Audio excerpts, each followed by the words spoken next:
Social media. Social media. Social media. Social media. Social media. Social media. Social media. Social media addiction trial playing out in Los Angeles right now. The boss of Meta, Mark Zuckerberg, has taken the stand in a landmark court case in Los Angeles to face accusations that his company's social media platforms cause addiction. There's a negative side to that unchecked screen time, which can lead to poor sleep, memory issues, and poor overall mental health.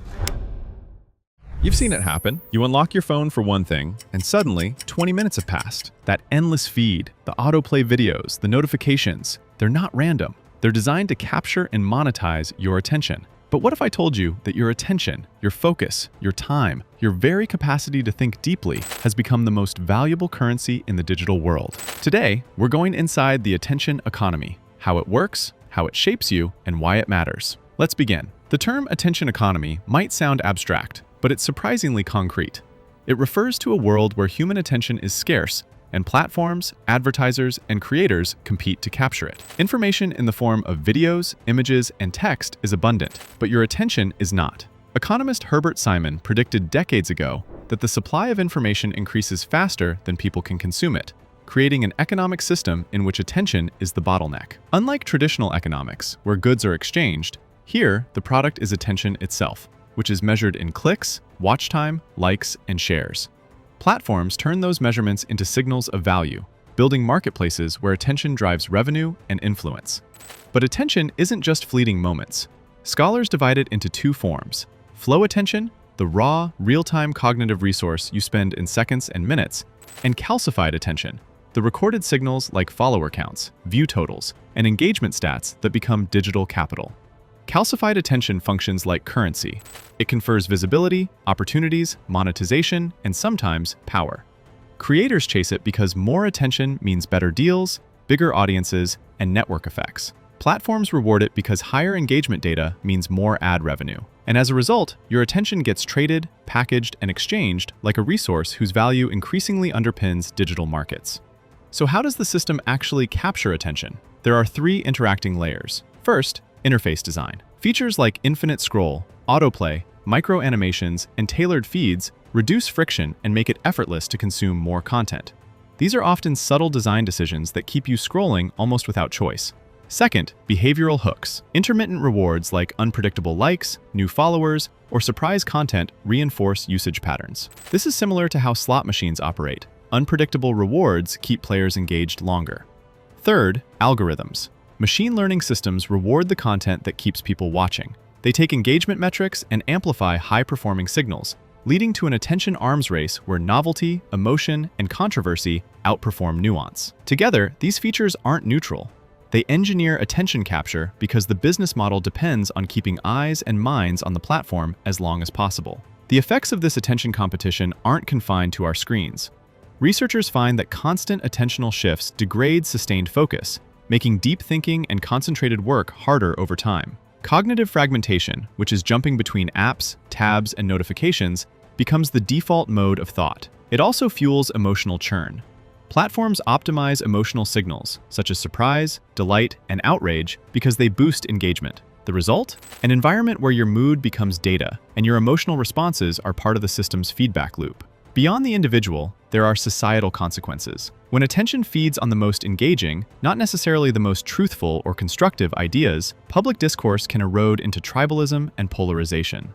The very foundations of shared reality become fragmented by algorithms designed to maximize engagement at all costs. Attention has always been contested. Philosophers, politicians, and communicators throughout history have fought for it. But the digital attention economy is unique in how it scales, amplifies, and monetizes attention globally. Technologies that mediate perception, from print to broadcast to digital platforms, have historically shaped political and cultural narratives. Today, platforms with algorithmic feeds have intensified that dynamic. What once was the realm of mass media gatekeepers is now driven by predictive engines prioritizing content that keeps eyes glued. This shift alters civic engagement and public reasoning because it isn't just about what's true, but what's engaging. There is a moral dimension here. When human worth gets measured in clicks, impressions, or shares, the intrinsic value of thought and creativity risks being overshadowed by performative metrics. Platforms that reward spectacle incentivize virtue signaling, polarizing rhetoric, and identity branding,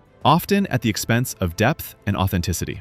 There is another, quieter effect of the attention economy that often goes unnoticed. It doesn't just shape what we consume, it reshapes how we present ourselves. When attention becomes measurable and visible, people begin to internalize its logic. We start to think of ourselves not just as users, but as signals competing for recognition.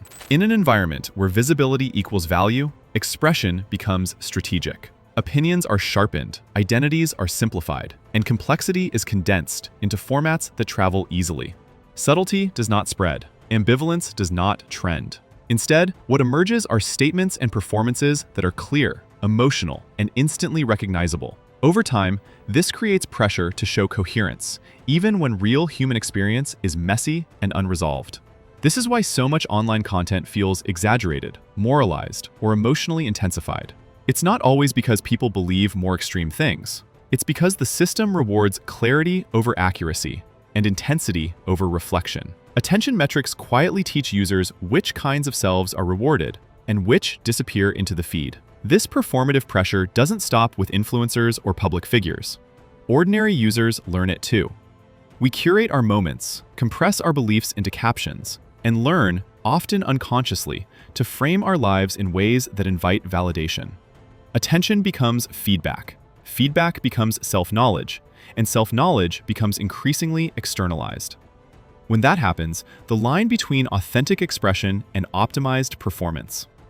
When value is given externally and instantly, there's less space for slow thinking, self-doubt, and intellectual risk-taking. People become less willing to test ideas that might not succeed, and more likely to stick with what's already proven. In this way, the attention economy doesn't just break focus apart, it also limits the range of acceptable ideas. This is how an economic system quietly becomes a cultural one. The competition for attention doesn't merely decide which content wins. It shapes norms, incentives, and identities. And once attention becomes the dominant measure of relevance, resisting that logic requires not just willpower, but awareness. Because you cannot opt out of a system you don't recognize. This raises ethical questions about dignity, attention rights, and what it means to live well in a digital age.